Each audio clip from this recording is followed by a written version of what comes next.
Joining us now, she's the head coach of the Houston Cougars. She's been the head coach since 2017. Of course, was a two-time All-American at Oklahoma, the all-time hits leader, had 293 hits when she was a Sooner. So it's a bit of a homecoming for her. As Houston will be in their first season in the Big 12. I speak of Kristin Vesley, joins us here on In the Circle. Coach, how you doing? Good, good. Excited to be here, Eric. Thanks for having us.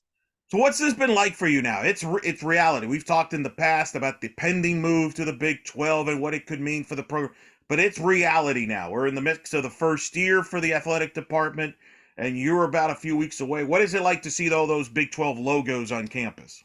It's a little surreal. We've talked about it for so long. We understand the president's view and where she wanted to be, and where we want to be as an athletic department. And now we're here. It's been awesome to talk to some of the fall sports and kind of get a feel of the landscape, what it's like in different towns that we haven't been to. And it's been pretty cool to get some information from them and get a little bit of a foresight. And, I mean, it's near and dear to our heart. All three of the coaches on staff played in the Big 12. We're Big 12 babies, so we're right where we want to be, and we're familiar with the competition, and we're excited to be in the Big 12 this year. I was gonna say, Chris, you've played in the league. It's is it a little extra special for you because of you have ties there to the league. You've played in the league. Now you'll get to coach in the league. Not many can say that. I mean, that's got to be a little extra special meaning for you. Extremely prideful. Big 12 conference is one of the best softball conferences, and it has been for years. It's amazing to be in the conference. We hope that we're coaching, somebody comes in and breaks some of our records. That would be amazing as a coach to coach somebody, win the Big 12, have a championship ring. We all have some of those. Regional World Series have the Big 12 logo on it. So we want to make sure, we're doing the same thing for our kids and our players. You've played a lot of the Big 12 programs recently. Like, for example, you played Baylor almost every year, it seems like, in the regular season. You've played Texas in the regular season every year. You played Oklahoma recently. Does that help in this transition? It does. It helps tremendously. We know the measuring stick. We know what they look like on game one and game two. Now we're playing a 3-game series. We've played most of them 1 to 2 times in the last few years. I think one year we played Oklahoma 4 times. I'm not really sure who set that up, but besides that, it'll be great to be able to play them on the weekends and actually strategize against them and play for game 1 and 2 and 3, and finding out their intricates and how they do pitching rotations and how they make in-game adjustments. It's gonna be really cool to go 3-game series against all of them. What have you learned about the league just in coaches' meetings, just kind of as you've, I'm sure, prepare for the season? I know you have the non-conference season, but what have you learned? Obviously, you're not alone in this. UCF and BYU with you as far as the newbies. It's a fascinating year in the league with so many plot lines, with obviously Oklahoma and Texas in their last year, but a deeper league than ever before. More meetings. We have a lot of meetings. They want to be on the front end of a lot of things. If we're doing double bags, we're doing pitch clocks, replays, they want to be on the front end of that and kind of go head to head with the SEC. And that's different. Sometimes when we're in the American, we might get information a little delayed or even make decisions based on budgets. And for the Big 12, I mean, it is, how do we make sure that we are progressing the game? How do we make sure that there's competitive advantages versus other conference? And it's been different, very professional.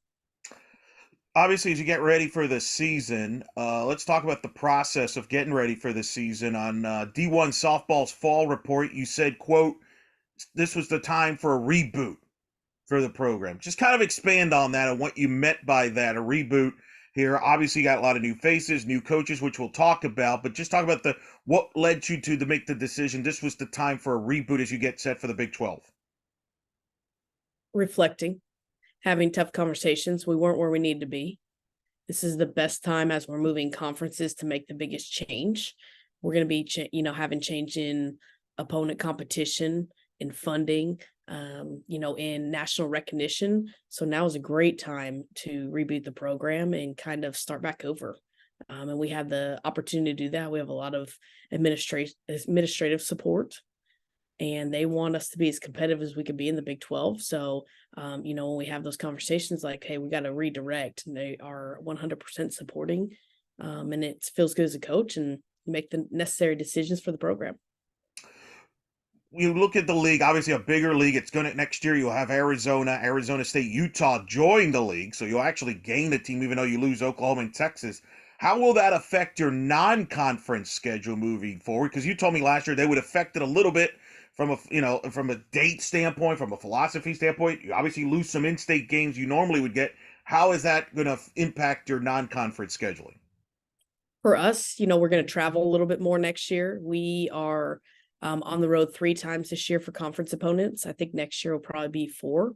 So paying attention and being mindful, within preseason, we got to get on the road. We got to make sure that we're versed in travel, that we've got a routine for when we're on the road. Going back, adding Arizona State, and Utah, going back west, that kind of opens up recruiting a little bit more for us. We'll play in front of those families. And we have a lot of kids from all over the country. So for us, preseason schedules, just making sure we're getting to where we can, and making those adjustments early, and making sure that we're, again, we're ready. Yes, we lose Oklahoma and Texas. Those other 3 are World Series teams as well. So it's kind of cool that we might be cycling some out, but we're also getting some in different geography and playing different locations, and more direct flights for us because we're very fortunate to live in such a great city. State of Arizona, that's like a homecoming for you, isn't it? Aren't you from there? That is true. That is true. I am from Arizona. We got to play at Arizona State last year, and my family hosted a team meal, and it was, anytime you could get home, anytime you could be around other families, other home cities for our kids there's nothing better than that, is doing what you love in front of the people you love. That's pretty good. That's pretty good. Not many can say you have a homecoming when you play in the conference road series. Uh, How would you describe your time when you were a player in the Big 12, and do you relay any of that experience to your players? We don't talk about when we played very much. We got, man, is that almost 20 years ago? Yeah, it's 20 years ago. So I can't really relate. The other 2 still play pro, so they can relate, and the players. And Coach Hope, obviously won the national championship in the Big 12 2 years ago. So for us, we don't really talk about it as a player's perspective. Cool thing is, looking at it back when we played, it was we went through a realignment. So we've kind of already been through this. We had Nebraska, Missouri, Colorado, and A&M in the Big 12, and then they realigned while we're in it, and they were no longer in our conference. So that's kind of cool. We have a little similarity there and a little paralleling. But yeah, we tried to talk really truthfully to the players and talk about the now and what's going on. Our game changes so quickly. Conferences change so quickly. So just making sure that we're with the relevance and with the trends. You mentioned obviously your coaching staff. Let's talk about them. Let's start whether you got Nadia Taylor and Hope Troutwine. First of all, you got Sooners and Longhorns on the same staff. I didn't know that was legal. Impossible. I didn't even think of that. We try to keep the Red River rivalry out of the office. We're wearing red now, so we are Houston fans. But yes, we have a tremendous staff. Nadia still plays for Athletes Unlimited, so getting her game experience and hearing how they prep and hearing some of the technology that's coming in the game, she's kind of on the front end of that, so that's really a neat experience for us. She played in the Big 12. She did play at that Orange school that you mentioned, but it's really cool to have her on board. Extremely passionate and talented player, and even a better coach, and that's something for us that we needed. And she completely runs the offense, turned that over. It wasn't getting done. And that was one of the things that reflected upon as a leader and said, okay, what areas can we improve the quickest? And it was hitting. So hired Nadia, hired one of the better hitting coaches that are, again, it's more on the front end of things, and passionate, competitor, loves recruiting, all the things that are going to help our program exponentially grow.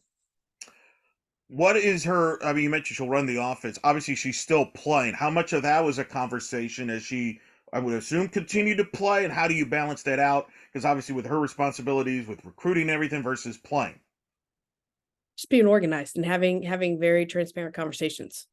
this summer she's going to be out of pocket for a little bit, but they have a little bit of breaks here and there, and just making sure we can be present and be seen. That is something we had a conversation up front. Like, I will support you as a coach, and as a person, if you want to continue to play, as long as you want to play. We're not putting, Houston on the back burner. She was tremendous this summer when she was still playing and on the phone and with recruits and transfers. Flew her down when she had maybe a 20-hour window. We flew down for a visit and got her back up there. So she's still very active in the program and representing us well, even when she's playing. You mentioned she's running the offense. You said that was one of your reflection kind of determinations. How hard was that to, I wouldn't say give up offense, because I'm sure you'll be still involved in it, but you've talked about it from a day-to-day. It's tough as a head coach to be on a day-to-day basis, but you also love coaching hitting. So take me through that decision that you made. Was it an easy decision, a hard decision for you personally? Everything that we do is based on facts and analytics, and that's, the emotional piece is removed. We want to win, and it doesn't matter how we feel. Winning comes before our feelings as coaches, as players. So for us, it wasn't that difficult when you looked at it.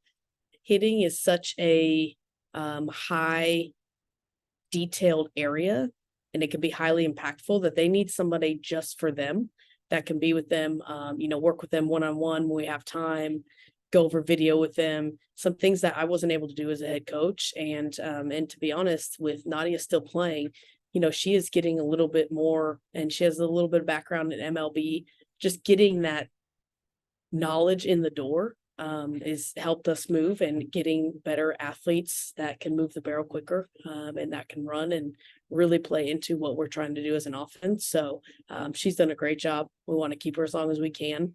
She came in from day one and raised the standard, which is, as a head coach, there's nothing more enjoyable if somebody that comes in and takes ownership of an area and is like, hey, this is how we're going to do things to this standard, and does not waver. And that's been phenomenal. Obviously, you brought Hope Troutwine to be your pitching coach. She's been playing as well. Speak to that decision of bringing Hope. Obviously, she won the national title at Oklahoma. What has she brought as far as to the pitchers? Passion. She is very passionate. She brings pride every single day.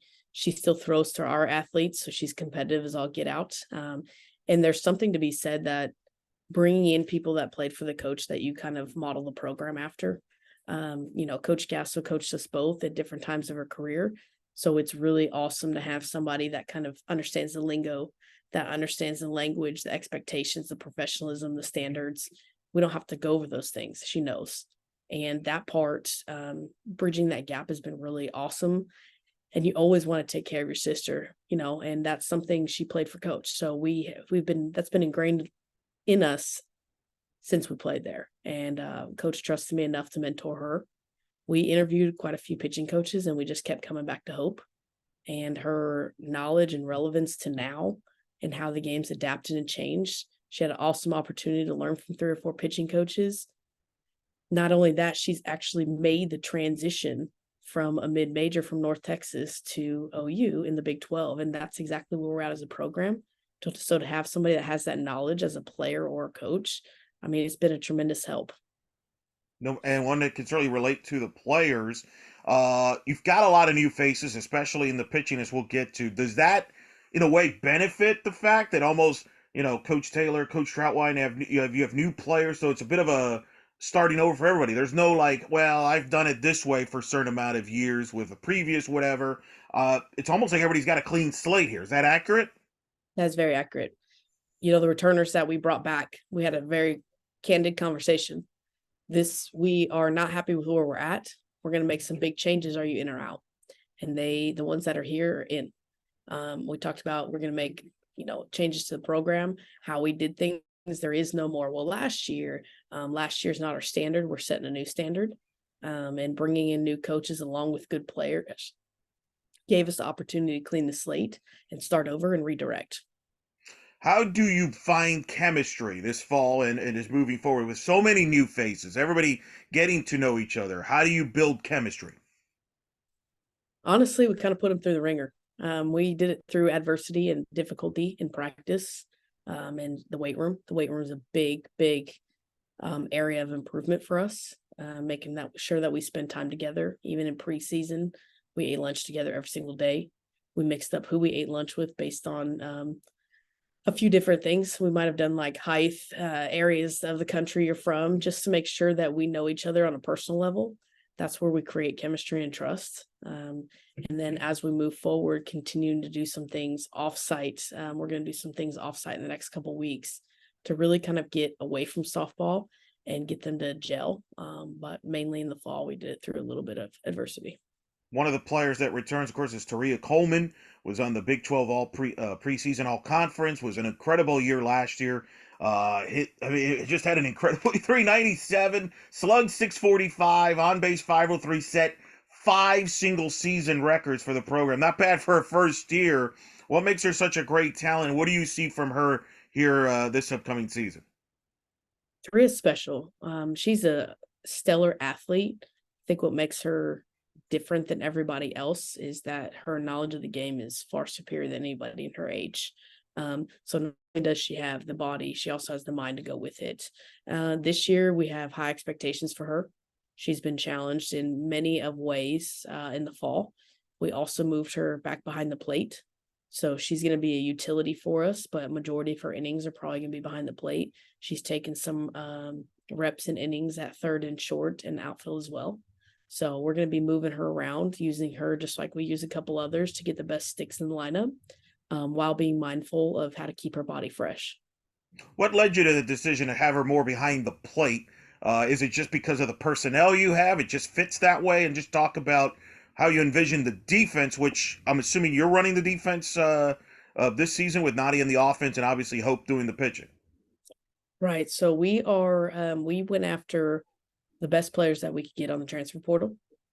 And from that, we took the first week of practice, tried everybody infield, outfield, behind the plate, just to make sure we had a good understanding of people's strengths and weaknesses. And from there, we kind of built our team. She is behind the plate because that's a position that we need help with. We lost a 4-year starter from behind the plate that caught, probably 80 to 90% of the innings. So moving her back there with her knowledge is a big plus, and we didn't plan on that this summer. We went after anybody that fit what the culture we're trying to set and the talent level. And that's where we think she'll best showcase. She is a plus receiver. She does very well receiving. She has a very calm personality and works well with pitchers. I wouldn't be surprised to see her at other positions. We do have other catchers, and one's recovering from an injury that should probably get some time. And then we have another transfer as well. So we have 2 transfers that can catch, which is Kendi Thomas and Claire or Cece. So they'll get some innings as well, and we'll have an opportunity to keep Taria fresh and get a different look. How do you see the rest of your defense playing out? I know you got Paige Holsey back, who's always been a cornerstone in the outfield. Just see, how do you envision the rest of the defense with the outfield and the infield? I know you have some battles going on, but you got a lot of new faces and a lot of talent have played those positions. I'm curious where everybody's fitting in right now. Honestly, it's still up in the air. They're still competing every day at practice. We've had, Jazz Rollin kind of become a staple in the infield. Lair Boutte, Brooke Lorenzo, Mandy Essman, Zaquai Dumas, Bree Cantu. They've all kind of started vying for spots in the infield. We haven't, not a single person's really locked down their position. And then we've also had a couple of them taking reps in the outfield with Holsey, with Janiyah Thomas, with Kendi Thomas, just making sure that we are prepared to put the best sticks in lineup. We're going to hit this year and base run like crazy, and we'll be above average on defense as well. So we are trying to put the master recipe together, make sure that we're in the best spot to win. What have you seen from Jazz and Lair? That was big pickups that certainly made a lot of news when you got them, in particular with Rollin and Bote. What do they bring to the table? Experience. They've Lair coming off a World Series team. She brings experience. She is even coming up through Corona Angels organization. She knows what pressure is. She knows what high standard is. Bringing her in was a plus for us. And then with JR, she's an extremely powerful athlete, very athletic. extremely competitive. So those are things for us, how do we continue to feed the culture we want? And it's getting those type of players where, yes, they're great players, but they want to win above everything. Pitching staff, you don't return an inning Nope. from it, which is why I think you in Florida might be the only ones, the Power Five, that could say that's unique. But you have some experience just from different places, starting with a Shelby Smith, obviously from Seton Hall. I want to start with her and move from the rest of the staff. What intrigues you about her? I think she's a local kid, but obviously he's coming off winning a Big East title and is winning, which I would assume was attractive from that standpoint. It's a kid that knows how to win. Absolutely. She's a kid that knows how to win from the Houston area that can physically handle a lot of innings. And I think that's the first thing when you're looking at a pitching staff. That's the first thing you do is go get somebody that has thrown over 180 innings. That's pretty substantial for multiple years and been successful and managed to keep walks down, ERAs within range to help us win. She's a left-handed pitcher. As we put together our staff, we went and found pitchers that really contrast each other and make sure that we don't have the same look throughout the lineup. And she is extremely competitive. She's passionate. She's everything that we need in the circle to follow behind. Tell me about the rest of the staff, what they bring. They're all new, and then do you envision it being by committee? Do you see somebody like Shelly kind of being the leader of the staff? How does that establish? It's so unique because you literally don't return an inning, so it's almost to some extent you're learning them. It's a learning process there, I would imagine. It is. And Coach Hope's done a tremendous job managing them and getting to know them and teaching them this fall. I would assume we're going to pitch by committee. We have four arms, and all of them look different. Shelby's left-handed, moves the ball a little bit more east-west. Nicole Badeau is from the Houston area as well. She's kind of your typical velocity pitcher. We have Paris, who is going to be high movement, and then we have Tamai, who's going to be high off speed. So we've kind of grouped them together with pitchers that maybe we bring somebody in that throws hard, and then we rely on somebody that throws heavy off speed. So we've been working on that in practice, making sure that they come in different situations. We're really trying to manage their innings early on to make sure that we're healthy and that we don't have too many innings on one pitcher going into Big 12. How big of a boost has it been? Because I've noticed you've had players come to your program because of coming back home closer to the Houston area. Now that you're in the Big 12, how big of an impact that has had on getting local kids to stay either in recruiting or come via the transfer like you've had in with this team this year? It's huge. We live in the best city in the country, hands down. So not only is it the best city, we have a lot of talent within a 1 to 2 hour radius. That's from, the Houston Metro that comes home. And now being a Power 5, I mean, there's no reason to play in front of your hometown.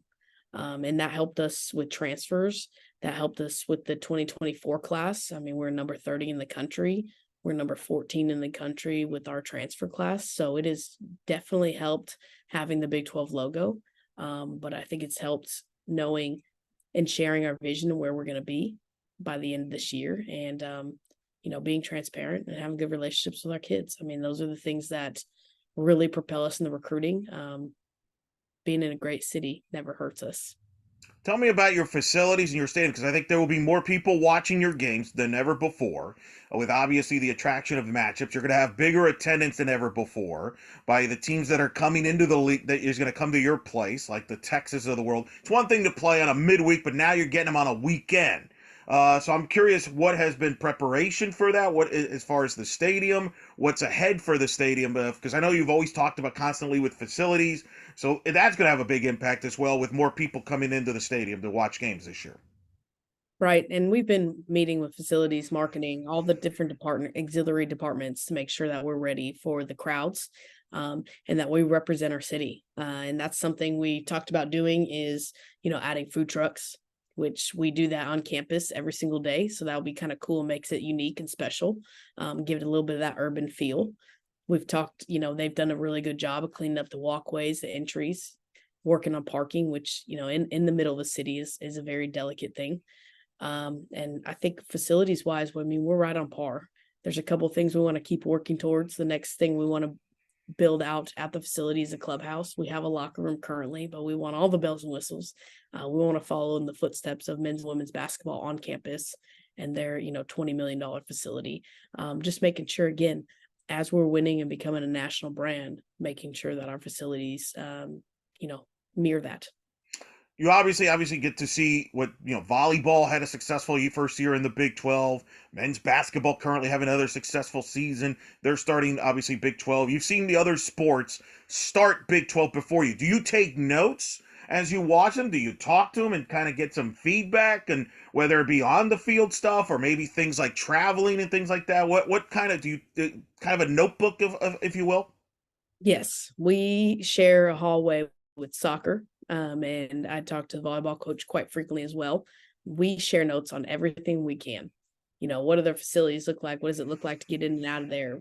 Food options, hotel options, the travel. How did that wear on student athletes' welfare? All of it. Anything that we can do to make sure that we're prepared and that we're preparing the athletes, we want to do as coaches and share. That was really cool to watch. Football, soccer, volleyball, even indoor track is going right now. They're about to start. So that's pretty cool just to have somebody go in front of us that we have kind of a heads up and learn from them, and watch them and take notes and have conversations with the coaches to make sure that, again, that we're prepared. I mentioned you've played Oklahoma before, so it's nothing new this year when you play them. You play them at Oklahoma. Does that make it easier to play them? The fact you've played them recently from the state, just from a personal standpoint, because I know that place means a lot to you. They have the new stadium that's supposed to start this year, which you'll be a part of it. You've been a part of that success. Does it make it easier playing them that you've played them recently, and maybe it's not as emotional if it would have been if you hadn't played them in a long time? I think obviously playing them, having an opportunity to coach against somebody that you think is the best in the game, that is always emotional. But like we talk as a program and with our players, as soon as we step on the field, it doesn't matter who it is, it's a great face. So the emotions goes out the window. We are strategizing and playing to win. I think playing them every year for the last few years has definitely helped us get rid of the little shock moment. But I do think this team is special that we're coaching, and that players understand what our expectations are. And it doesn't matter who steps on across the field, we're trying to win. Do you have a favorite memory from your playing days in the Big 12? Because, of course, you mentioned soccer. You played soccer as well. You were a two-sport star. What do you have a favorite memory? Oh, man. Well, I had a blast there, and I wouldn't have changed that for the world. I was talking about this the other day with the player, like just the fact and the opportunity that they allowed me to play two sports there. That is very special. It was really cool to kind of see how each program ran and the different chemistry and cultures. It was beneficial for me as an athlete to get, physically fit in soccer to help my softball game and be agile and fast. It was awesome to be on the softball team where coach's standard was extremely high and we were competitive, and bring that over to soccer. It was really cool to kind of overlap and have different experiences, and it helped me stay fresh. I would say that's probably my favorite memory, is just being able to play both sports. And that was a time where you're facing Kat Osterman, Hmm. facing Amanda Scarborough, I believe, a young Scarborough, and Megan Gibson at A&M at the time, where they were like, it was a who's who of the league there. That's pretty darn good there. I mean, that league, and but it kind of it was tough then. It's tough now, so I would imagine it's full circle for you. Full circle. And pitching has always been dominant in the Big 12. Peaches James from Nebraska was one of the toughest pitchers we ever faced. I think she might have hit us once or twice. We won't bring that up. And then I remember, Baylor at the time had VTech and had a couple other pitchers that were top notch and had a strikeout per inning.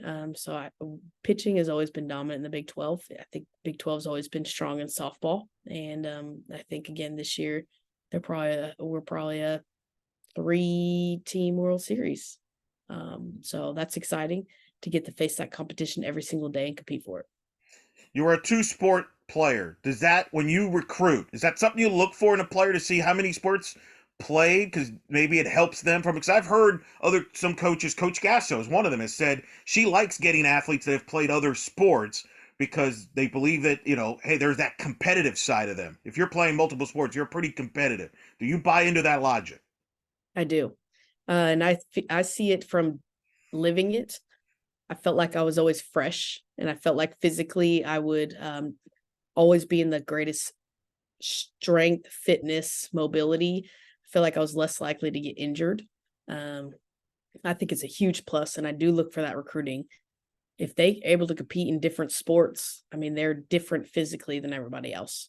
And there's a few other sports that parallel and that help softball players be more athletic. Basketball, soccer, volleyball.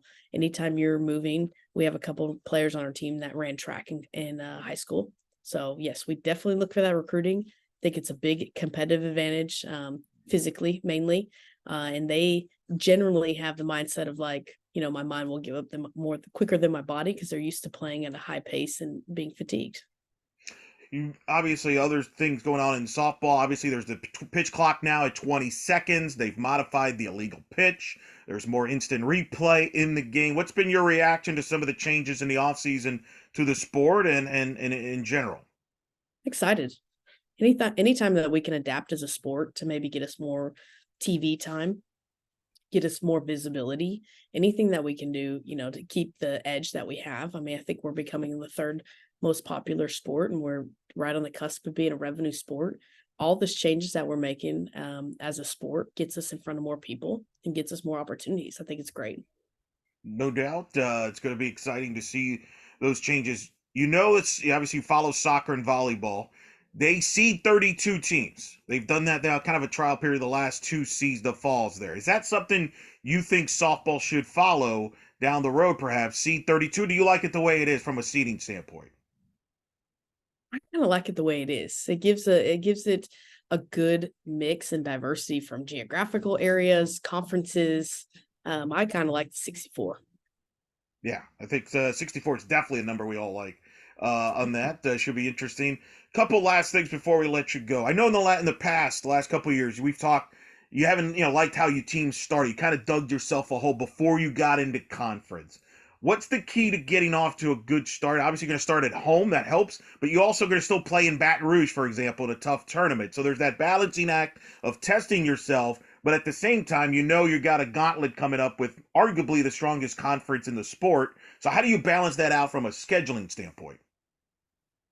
Starting at home, being in front of our family, friends, sleeping in our own beds, a huge benefit. And then also getting on the road to make sure that we're prepared to travel in the Big 12. We did a really good job this year of balancing our schedule. Obviously, our opponents, a lot of northern schools want to come down and play in the weather that we have, and then go into the to Baton Rouge and playing LSU and Boise State and Austin Pay. I mean, those are tough opponents early, and that's exactly what we want to do is get our feet up under us, practice hard. Again, great face. It doesn't matter who we're playing. They are expected as players to be living up to the standard and the goals that we set every single game, and they know. And if we do that, we'll be highly successful. If we have a couple bumps or inconsistencies, then it'll affect us. Do you have leaders established as of now? Is that still evolving? And what kind of leadership do you have? Do you have the leaders that lead by example or more of a vocal leader? We actually just voted on captains a couple days ago, so we're in the mix of that.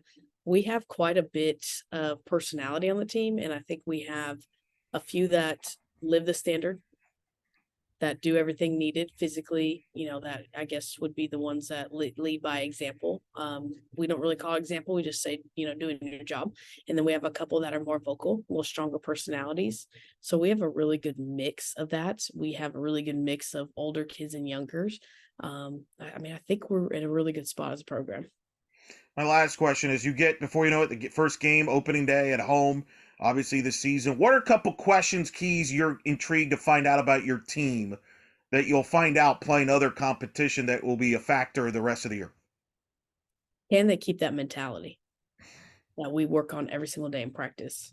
The challenge. When the challenge arises, can you shut the door? We have it laid out exactly how we want to attack every single inning.